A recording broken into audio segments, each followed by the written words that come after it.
Hello नमस्कार दोस्तों, welcome to Manraj classes. आज की डेट है 16 सितंबर 2022। तो देख लेते हैं कौन कौन से करंट अफेयर्स आज हम डिस्कस करने जा रहे हैं। हमारा पहला आर्टिकल होगा एशियाटिक कैरेकल के बारे में, दूसरा ग्रीन फील्ड हब के बारे में, तीसरा एससीओ समिट 2022 के बारे में, चौथा पीएम आवास योजना ग्रामीण के बारे में, पांचवा ईस्टर्न इकोनॉमिक फोरम के बारे में, छठा होगा मानस बल एंड वेम्बनाड लेक के बारे में। आगे बढ़ने से पहले एक छोटी सी इन्फॉर्मेशन, प्लीज हमारे चैनल को लाइक कीजिए, सब्सक्राइब कीजिए, शेयर कीजिए और बेल आइकन को दबा लीजिए ताकि आपको important update time to time मिलती रहे। और हमारे टेलीग्राम चैनल को भी ज्वाइन कर लीजिए। तो बढ़ते हैं हमारे पहले आर्टिकल की तरफ जिसका नाम है एशियाटिक क्रैकर। ठीक है, देखिए अभी न्यूज में इसलिए आया है क्योंकि जो आपकी इंडिया की हायर नोबिलिटी होती थी, जो बड़े लोग होते थे, इसको एज ए स्पोर्ट्स की तरह इसका शिकार किया करते थे। स्पोर्ट जैसे कि चीते का शिकार करते थे ना, जो अंग्रेजों के टाइम में चीते का शिकार बहुत किया जाता था। अब ये एक्सटिंक्ट हो चुका है, खत्म हो चुका है, तो अभी इसको रीइंट्रोड्यूस किया जा रहा है। ठीक है, तो चीते का शिकार करते थे, सॉरी ये कैरेकल का शिकार किया जाता था।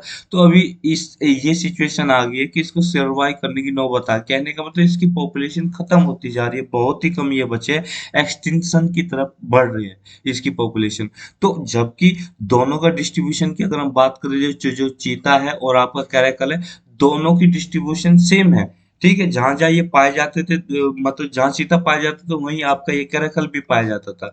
ठीक है, तो दोनों का डिस्ट्रीब्यूशन सेम है, मगर अभी क्या है कि इसके स्पोर्ट्सिंग की वजह से जो स्पोर्ट्स किया जाता था, इसका मतलब इसका शिकार किया जाता था एक तरह से, कि ये स्ट्रगल करने की नौबत आ गई, यानी कि एक्सटिंक्शन की तरफ बढ़ते जा रहा है। तो इसके की पॉइंट्स के बारे में जानते हैं और आगे बढ़ते हैं। इसका साइंटिफिक नेम करेकल करेकल स्मिथी है। ठीक है, जैसे स्मिथ नंबर है होता है ना, आपने पढ़ा होगा, तो ऐसी स्मिथी इसको बोल सकते हैं। ठीक, अब इसके बारे में थोड़ा जान लेते हैं। इसका साइज जो है मीडियम साइज का होता है, अगर चीते से कंपेरिजन करें इसका साइज थोड़ा सा छोटा होगा। ठीक है, और ये लोकली थ्रेटेंड कैट स्पीशीज, एक तरह का कैट की होती है ना, ये सारी जो है कैट फैमिली से बिलोंग करती है ना, जितनी भी चीता है आपका, ये हुआ करैकल हुआ, और भी कई सारे लियोपार्ड टाइप का हुआ।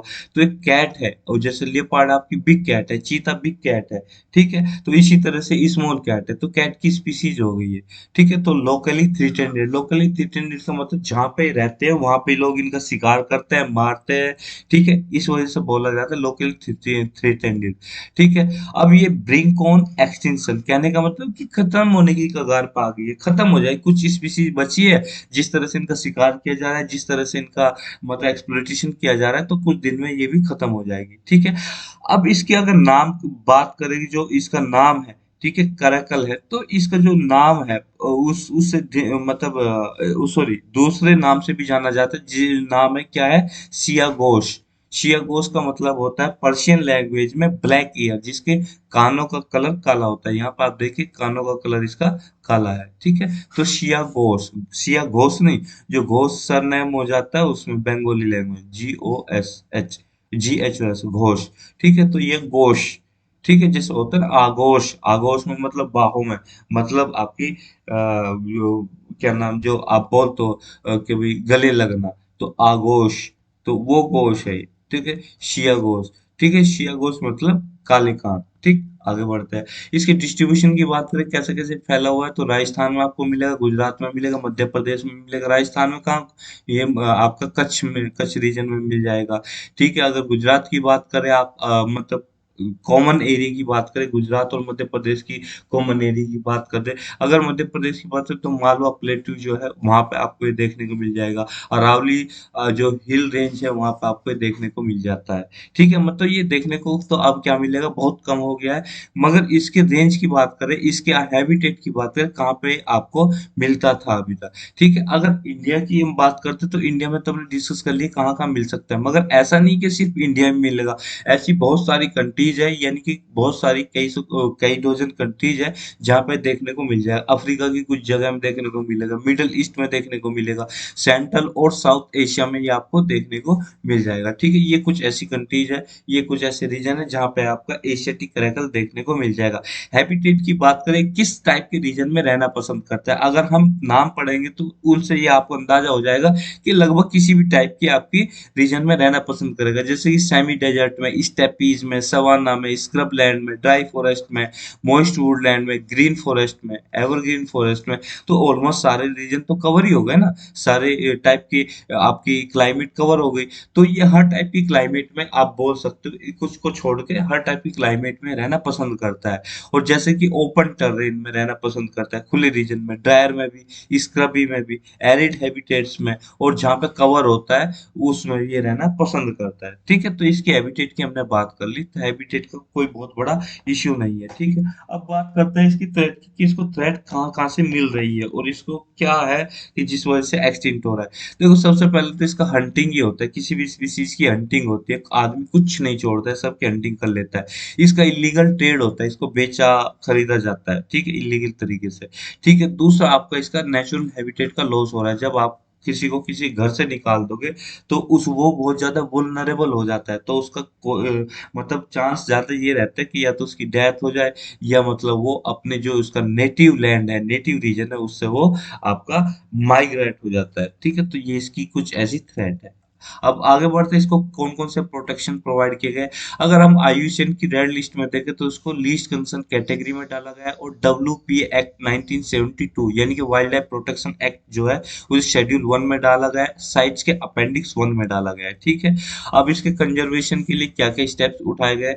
देखो, जो national board for wild life है, 2021 में ये, और ministry of environment and forest climate change ने, दोनों ने मिलकर क्या किया था, इसका क्रिटिकली एंडेंजर्ड स्पीसीज में इसे डाल दिया गया था। ठीक है, जो कि स्पीसीज रिकवरी प्रोग्राम के अंडर जो आते हैं, स्पीसीज रिकवरी प्रोग्राम जो है उसके अंडर इसे क्रिटिकली एंडेंजर्ड स्पीसीज की लिस्ट में डाल दिया गया था। कहने का मतलब इस पे बहुत ज्यादा है, आपको प्रोटेक्शन प्रोवाइड कर दी गई थी। ठीक है, आगे बढ़ते हैं, आप थोड़ा सा स्पीसीज रिकवरी प्रोग्राम के बारे में जान लेते हैं। देखो, आपने एक नाम सुना होगा, अगर नहीं सुना है तो मैं बता रहा हूँ, integrated development of wild life habitat. इसके 3 कंपोनेंट है, जो कि एक कंपोनेंट है आपका स्पीसीज रिकवरी प्रोग्राम। यानी कि अगर आप वाइल्ड लाइफ हैबिटेट का ये वो डेवलपमेंट करना चाहते हो, तो सबसे पहले आपको ये कह लीजिए कि जो स्पीसीज वहां पे रहती है उनकी रिकवरी करनी होगी, तभी तो डेवलपमेंट हो पाएगा। तो उसका एक कंपोनेंट क्या हो गया, आपका स्पीसीज रिकवरी प्रोग्राम हो गया। बाकी और 2 कंपोनेंट है, पर हम यहाँ पे स्पीसीज रिकवरी प्रोग्राम की बात कर रहे हैं, तो ये किसका कंपोनेंट हो गया, integrated development of wild life habitat का, यानी कि ये इसकी एक आर्म हो गई। ठीक। अब इसको कब शुरू किया गया था, 2008-9 में शुरू किया गया था, सेंट्रली स्पॉन्सर्ड स्कीम है। कहने का मतलब सेंट्रली स्पॉन्सर्ड स्कीम का मतलब ये होता है कि कुछ पैसा आपका, यानी कि मैक्सिमम अमाउंट ऑफ मनी आपका कौन प्रोवाइड करती है, सेंटर प्रोवाइड करती है, और बाकी अमाउंट ऑफ आपका कौन प्रोवाइड करता है, स्टेट प्रोवाइड करती है। तो इस तरह से पूरा पैसा नहीं है, पूरा भी हो सकता है आपका, मगर आपका सारा का सारा प्रोवाइड नहीं किया जाए तो सेंट्रल स्पॉन्सर्ड स्कीम हो जाती है। इसमें यही है कि जो आपके प्रोटेक्टेड एरियाज है उनको सपोर्ट प्रोवाइड किया जाएगा। ठीक है, वाइल्ड लाइफ जो है वो वाइल्ड लाइफ से बाहर जो प्रोटेक्टेड एरियाज है उनको भी प्रोटेक्शन मिलेगी। ठीक है, यही है कि जो क्रिटिकली एंडेंजर्ड स्पीसीज है उनको क्या करना है, सेव करना है, तो यही यहाँ पर बोला गया है। अगर हम बात करें कि इसमें 22 स्पीसीज क्रिटिकली एंडेंजर्ड स्पीसीज में आते हैं, किसके अंदर, रिकवरी प्रोग्राम के अंदर। जो हमारा स्पीसीज रिकवरी प्रोग्राम है, 22 स्पीसीज उसमें डाली गई जो क्रिटिकली एंडेंजर्ड कैटेगरी में है। ठीक है, वो कौन कौन सी है, एक बार आप नजरों के सामने से निकाल लेंगे, आंखों के सामने से निकाल लेंगे तो अच्छा होगा। जैसे कि स्नो लियोपार्ड, बस्टर्ड, ठीक है, डॉल्फिन, हंगुल, नीलगिरी ताहार, मरीन टर्टल्स, डुगोंग्स, ठीक है, edible nest swiftlet, Asian wild life buffalo, Nicobar megapode, Manipur brow antlered deer, vultures, Malabar civet, Indian rhinoceros, Asiatic land, swamp deer, Jerdon coursers, ठीक है, northern river terrapin, cloudy leopard, Arabian Sea, humpback whale, red panda और caracal. ये आपकी total 22 आपकी species जो कि आपकी किसमें है, एंडेंजर्ड कैटेगरी में है, क्रिटिकली एंडेंजर्ड कैटेगरी में, इन्हें स्पीसीज रिकवरी प्रोग्राम के अंडर डाला गया है। आपने एक बार आपके सामने निकाल लिया तो अगर आता भी है, क्वेश्चन आता भी है, तो आप इसे आसान से टेकल कर पाएंगे। एक क्वेश्चन पूछा गया था 2012 में। देखिए, जो क्वेश्चन इस टाइप के पूछे जाते हैं, अब आप इससे पूछा गया है कि कौन सा नेचुरली आपका इंडिया में मिलता है, यो which of the above are naturally found in India. अब प्रॉब्लम यहाँ पे ये आती है कि अब इतने सारे नाम है, इतनी सारी स्पीशीज है, वो क्या सारी हमें याद करनी पड़ेगी? तो ऐसा नहीं है, एक बार तो आपको पढ़ना ही पड़ेगा क्योंकि आपको थोड़ा सा अंदाजा है, पर ऐसा नहीं, वो ऐसा लिंक देंगे आपको क्वेश्चन में कि आप आसानी से टेकल कर पाएंगे, क्योंकि इस क्वेश्चन में भी एक ऐसा लिंक, एक ऐसा ऑप्शन दिया गया है कि आप आसानी से इस क्वेश्चन को सोल्व कर सकते हो। इसमें बोला है following the, oh consider the following, पहला है ब्लैक नेक क्रेन, दूसरा है चीता, तीसरा है फ्लाइंग स्क्वेरल, चौथा है स्नो लिपर्ड, और आपसे पूछा गया कि कौन सा इंडिया में नेचुरली पाया जाता है। तो यहाँ पे अगर एक क्वेश्चन है कि आप ध्यान से देखें ऑप्शंस को, तो आप जब पढ़ रहे हो, यूपीएससी की तैयारी कर रहे हो, तो सबसे पहले तो यही चीज आप पढ़ लेते हो करंट अफेयर्स में भी, और आपका एनवायरमेंट और जो इकोलॉजी है, कि चीता एक्सटिंक्ट हो चुका है, उसको तो हम रिंट्रोड्यूस करने की कोशिश कर रहे हैं। जब चीता एक्सटिंक्ट हो चुका है तो अब नेचुरली तो वो मिलेगा नहीं, इसका मतलब ऑप्शन टू है ही नहीं। अब ऑप्शन टू है नहीं तो इसका मतलब ये नहीं होगा, ये नहीं होगा, आपका ये नहीं होगा। तो तीनों ऑप्शन आपके क्या होते हैं? Tata bye bye. ठीक है, जब टाटा बाय बाय हो गए तीनों ऑप्शन, तो एक ही ऑप्शन बचा ना, वो कौन सा ऑप्शन बचा? बी। तो आंसर क्या हो जाएगा? बी।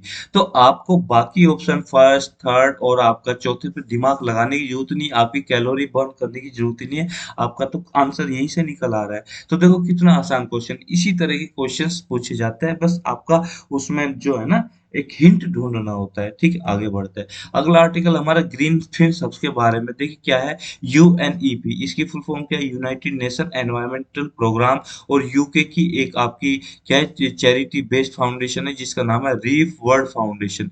ये जो आपके कोरल रीफ्स होते हैं उनको क्या है, कंजर्व करने का काम करते हैं। दोनों ने क्या लॉन्च किया है? ग्रीन फिन हब लॉन्च किया है, ये प्रोग्राम लॉन्च किया है। अब ये प्रोग्राम क्या है? ये ग्रीन फिन हब एक तरह का प्लेटफॉर्म है, वो भी डिजिटल प्लेटफॉर्म, यानी एक तरह की साइट बना दी है।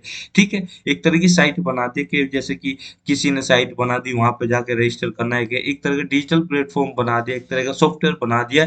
किसके लिए बनाया? जो डाइवर्स होता है, डाइविंग के लिए, कोई आपका डाइविंग का इच्छुक है, समुद्र में आपको डाइव करना है, ग्रीन फिन्स वो आपको वो देखना है, सॉरी, हाँ, ये आपको ये देखना है कि जो कोरल रीफ्स है, जैसे कि ऑस्ट्रेलिया के कोरल रीफ्स है, वर्ल्ड के फेमस कोरल रीफ्स है, वो वर्ल्ड में सबसे बड़े वहां पे ही है और सबसे अच्छे वहां पे ही है।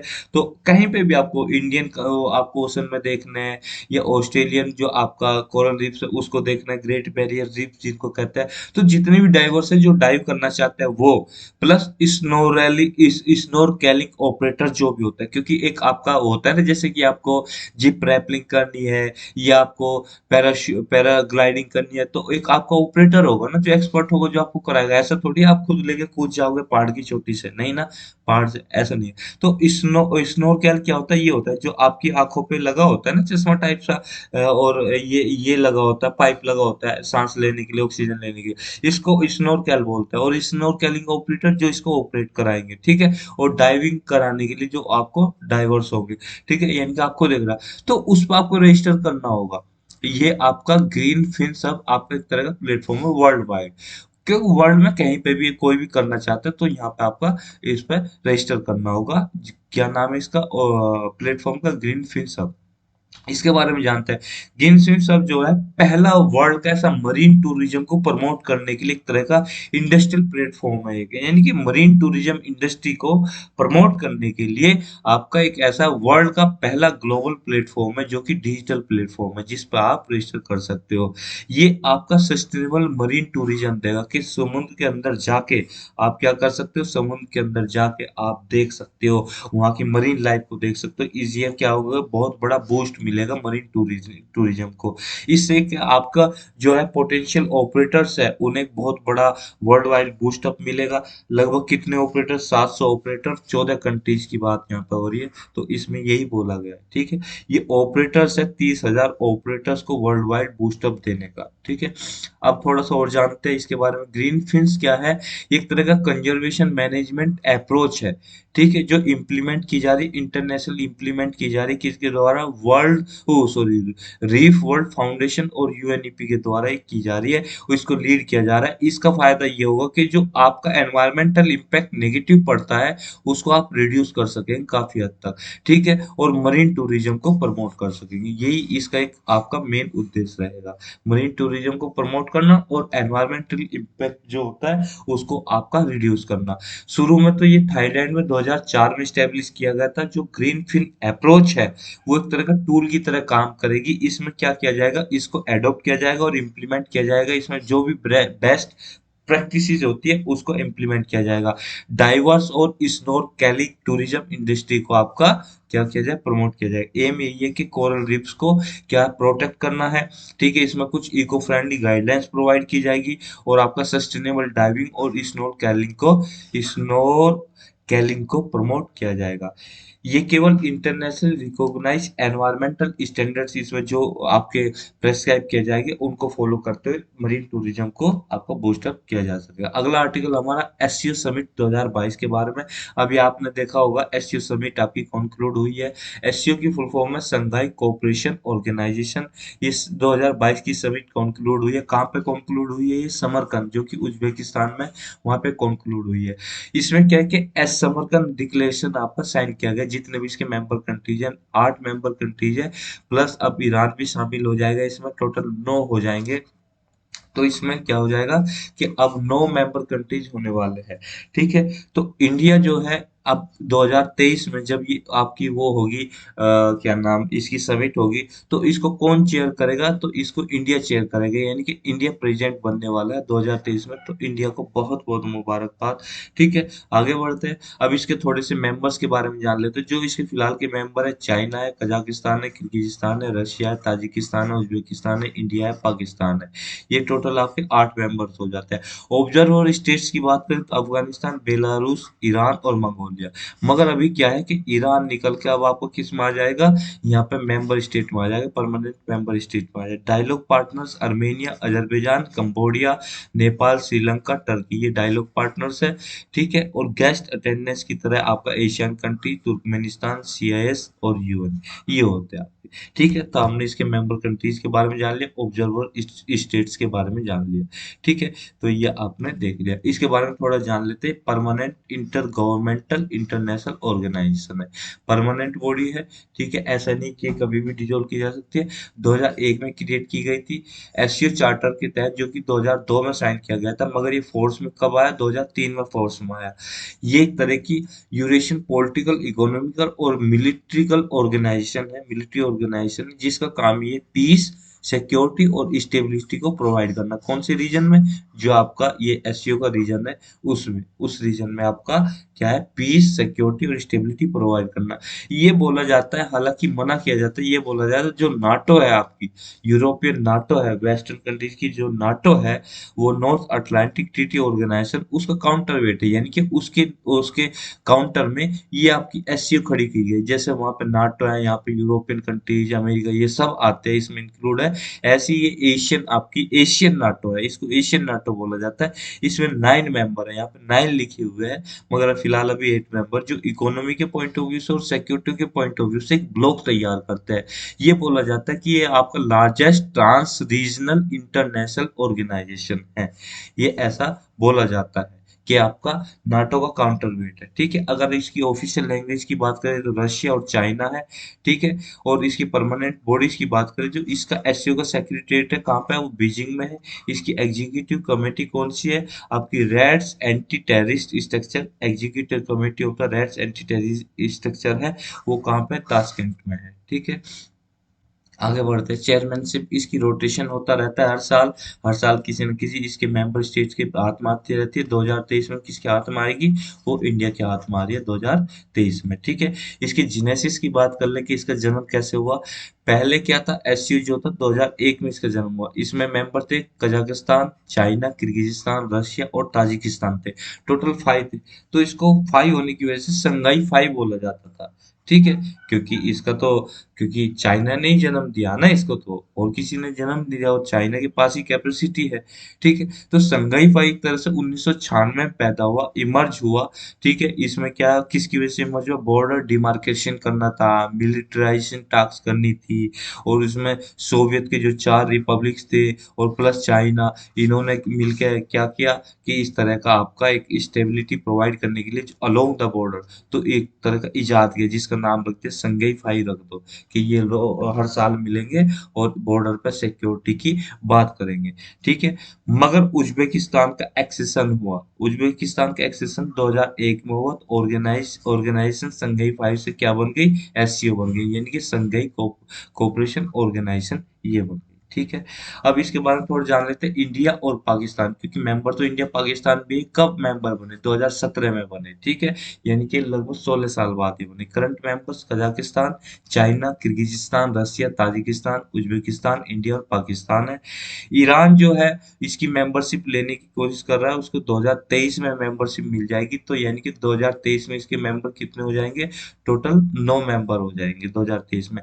इंडिया को ऑब्जर्वर स्टेटस प्रोवाइड कर 2005 तक में ऑब्जर्वर स्टेटस दिया गया, और जो परमानेंट मेंबर कब बना, 2017 में बन गया, 2017 में इसका मेंबर बन गया। आगे बढ़ते हैं, प्रधानमंत्री आवास योजना के बारे में हम थोड़ा सा जान लेते हैं। प्रधानमंत्री आवास योजना ग्रामीण, देखिए अभी ये न्यूज में इसलिए आया कि union ministry of rural development, यानी कि कह लीजिए मिनिस्ट्री ऑफ रूरल डेवलपमेंट ने क्या किया है कि जो स्टेट इसको इम्प्लीमेंट करने में देरी कर रहे हैं उन पे आपका क्या पेनल्टी लगाने की वो कोशिश की गई है कि भाई पेनल्टी लगाएंगे हम, जितना भी वो लेट करेगा, यानी कि 30 दिन लेट कर दिया तो मान लीजिए उसने 10 रुपये लगा दिए गए, या 10 दिन लेट कर दिया मान लीजिए, कुछ भी जो पेनल्टी है, पेनल्टी इंपॉर्टेंट नहीं है, बस न्यूज में क्या है वो इम्पोर्टेंट है। न्यूज में इसलिए है कि पेनल्टी लगा रहा है कुछ स्टेट्स पे जो कि प्रधानमंत्री आवास योजना ग्रामीण को इम्प्लीमेंट करने में क्या कर रहे हैं, देरी कर रहे हैं। ठीक है। तो ये इसलिए तो न्यूज में आया। अब इसकी ये जान लेते हैं कि जरूरत क्यों पड़ी।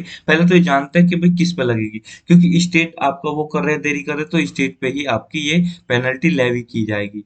और हाँ, अगर स्टेट के पास सेंट्रल गवर्नमेंट के द्वारा जो फंड प्रोवाइड किया जाता है वो नहीं है, सेंट्रल गवर्नमेंट का फंड खत्म हो गया है, तो तब तो देरी होगी होगी, तो उस केस में कोई पेनल्टी नहीं लगेगी। हालांकि इंपॉर्टेंट नहीं थे पॉइंट, सिर्फ हमने डिस्कस कर लिए। मगर जरूरत क्यों पड़ी, जरूरत इसलिए पड़ी कि फोकस को रीओरिएंट करना है, कि कुछ स्टेट जहाँ पे आपकी, या ये कहिए कि भाई जहाँ पर सेंटर में जिस ये पार्टी गवर्नमेंट है और वो गवर्नमेंट दूसरी स्टेट्स में नहीं है, कुछ स्टेट्स में नहीं है, तो वो क्या करते हैं, वो थोड़ा डिले कर देते हैं, अपनी ही अलग स्कीम चलाता है इस चीज से रिलेटेड, तो वो आपकी इस चीज को डिले कर देते हैं और अपनी अलग से जो स्कीम चलाता है उसको चलाने के चक्कर में तो जो आपकी सेंट्रल गवर्नमेंट की स्कीम है वो डिले हो जाती है। तो इस वजह से सेंट्रल गवर्नमेंट ने सोचा कि इस पर फाइन लगाया जाए और आपका फोकस रीओरिएंट किया जाए, जिसका फोकस हट गया है जिस स्टेट का, दोबारा से उसका फोकस उस स्कीम पे रीओरिएंट किया जाए। तो ये कि स्लगिशनेस इम्प्लीमेंटेशन में देखने को मिल रही है। ऐसा टैक्स लगाने से ये इंश्योर किया जा सकेगा जो कि आपका टैक्स ज्यादा पे करना पड़ेगा, जब टैक्स वो पे करेंगे तो इसलिए वो क्या है, थोड़ा सा उन्हें मजबूर किया जा सकेगा कि रीओरिएंट किया जा सकेगा उनका फोकस, कि भाई वो इम्प्लीमेंट करे। अब स्टेट गवर्नमेंट के साथ इशू ये होता है, जैसे कुछ स्टेट है, वेस्ट बंगाल हुआ, छत्तीसगढ़ हुआ, उड़ीसा हुआ, आसाम हुआ, ये जो स्टेट है आपका अपने ये टारगेट से बहुत ज्यादा पीछे चल रहे हैं। ठीक है। जो टारगेट था आपका वो उसको इम्प्लीमेंट करने का कि इतना हो जाना चाहिए, हर एक स्टेट का एक टारगेट है ना कि इतनी पॉपुलेशन का कवरेज हो जाना चाहिए, उससे बहुत ही ज्यादा पीछे चल रहे हैं, तो इसलिए नीड पड़ी। अब हम इसके बारे में जान लेते हैं प्रधानमंत्री आवास योजना ग्रामीण के बारे में। तो प्रधानमंत्री आवास योजना ग्रामीण को इम्प्लीमेंट कौन करता है, इन्वॉल्व कौन करता है, ministry of rural development implement करती है। इसका एम यही है कि हर एक जो गांव में जिनके पास कच्चा घर है, जो कच्चे घरों में रहते हैं या टूटे फूटे घरों में रहते हैं, उन्हें पक्का घर बना के दे दिया जाए। और पक्का घर बना के ऐसी नहीं कि पक्का घर प्रोवाइड कर दिया, उसमें कुछ बेसिक एमिनिटीज नहीं दी गई है, तो वो बेसिक एमिनिटीज भी दी जाएगी। कैसे बेसिक एमिनिटीज कौन सी है, जैसे कि आपका लाइट का कनेक्शन, ठीक है, आपका वो गैस का कनेक्शन, और आपका पानी का हर घर नल और हर नल में जल, ये बेसिक, और टॉयलेट बनाना।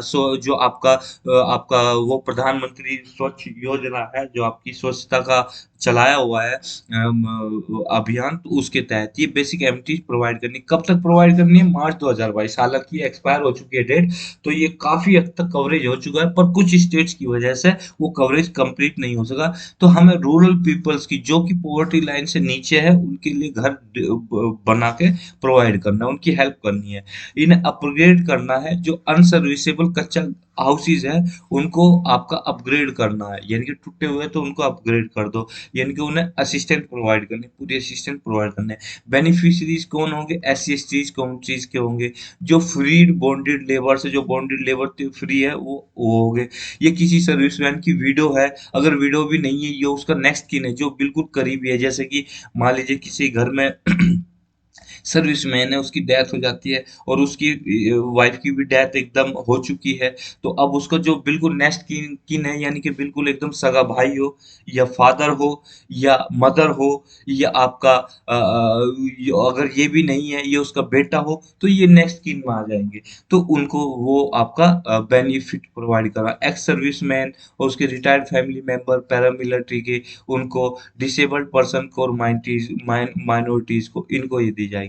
अब इसके तीन आपकी स्टेज है, या आपकी सोशियो इकोनॉमिक सेंसस के तहत पहचाना जाएगा, ग्राम सभा उसको नॉमिनेट करे कि हाँ ये बंदे को मिलना चाहिए, और जियो टैगिंग के थ्रू, तो ये आपकी बेनिफिशियरी का सिलेक्शन होगा। अब इसकी कॉस्ट शेयरिंग कैसे होगी, जो आप घर बनाएंगे उसकी कॉस्ट शेयरिंग होगी कि 60% तो सेंटर देगी और 40% आपके स्टेट गवर्नमेंट देगी।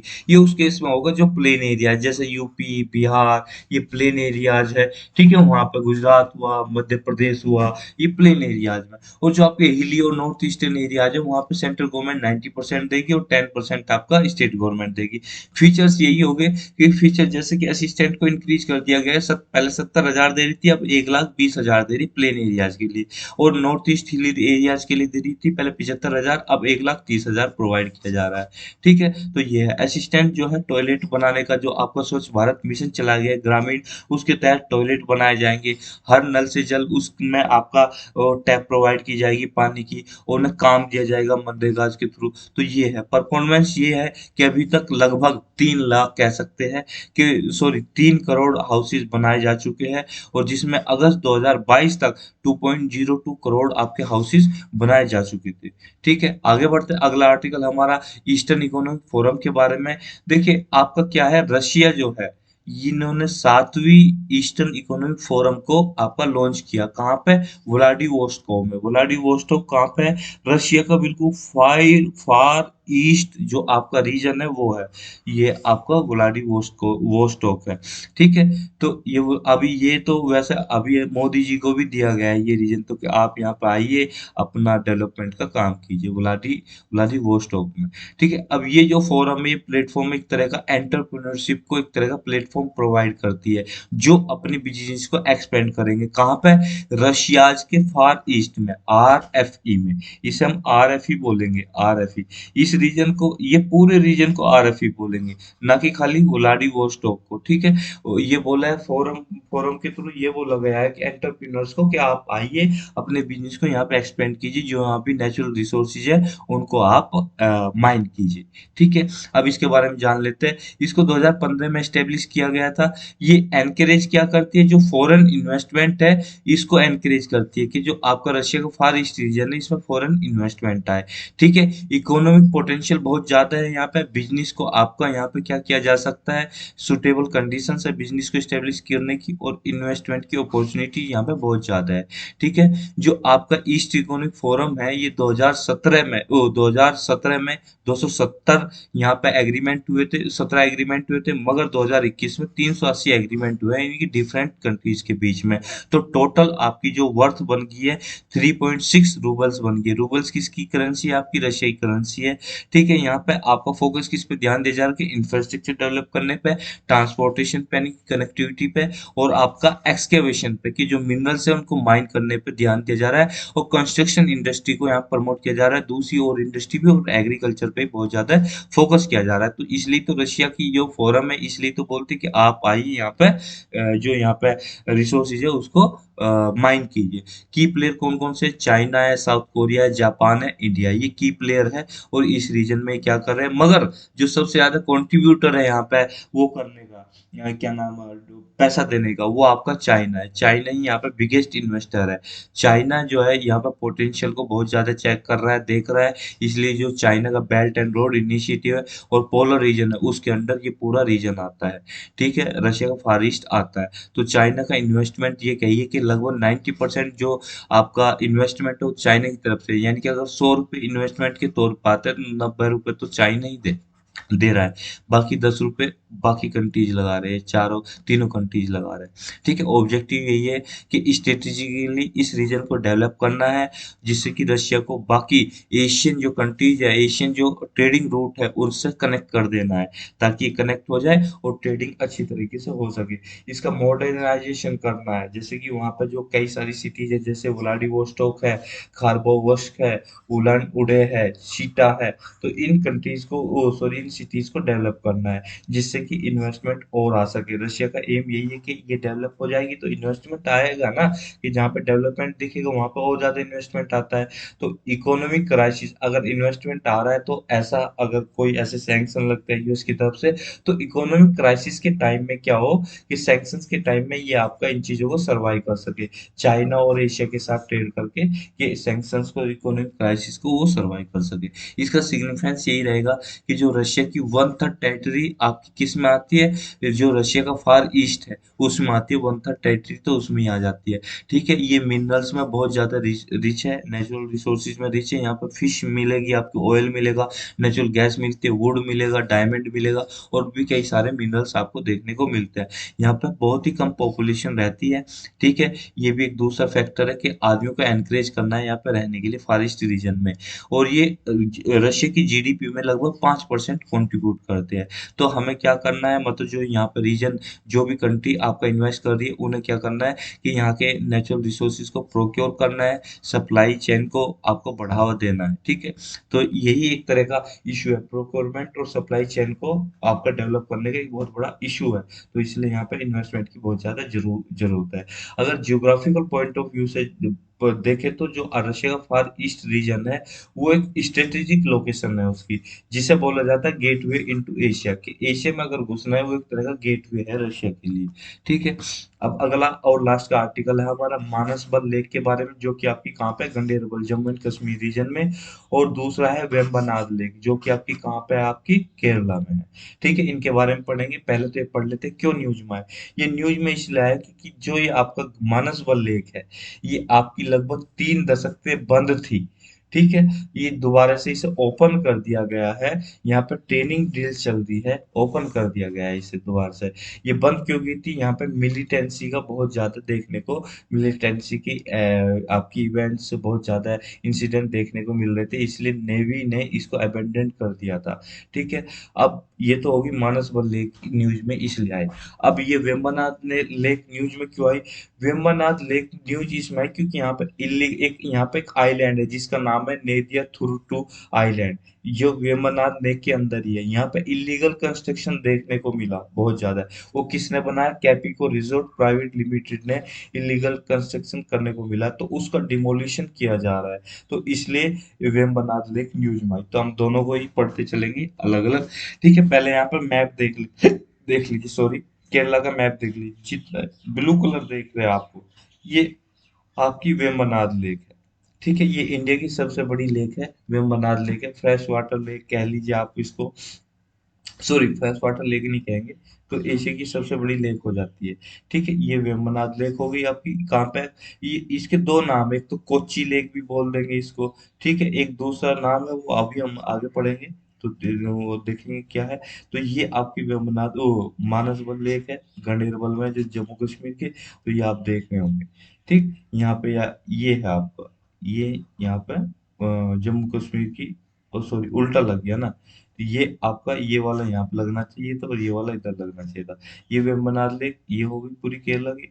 और जो आपकी मानसबल लेक है जम्मू कश्मीर के रीजन, मानसबल यहाँ पे, ओ आपको जम्मू कश्मीर रीजन में गंडेरबल यहाँ पे, और ये आपकी पूरी मानसबल लेक है। ठीक है, ये हमने मैप देख ली। मैप देखना जरूरी होता है क्योंकि यू क्वेश्चन में पूछ ले जाएगा तो वहाँ पे डिटेक्ट करना पाना मुश्किल हो। मानसबल लेक के बारे में जानते हैं।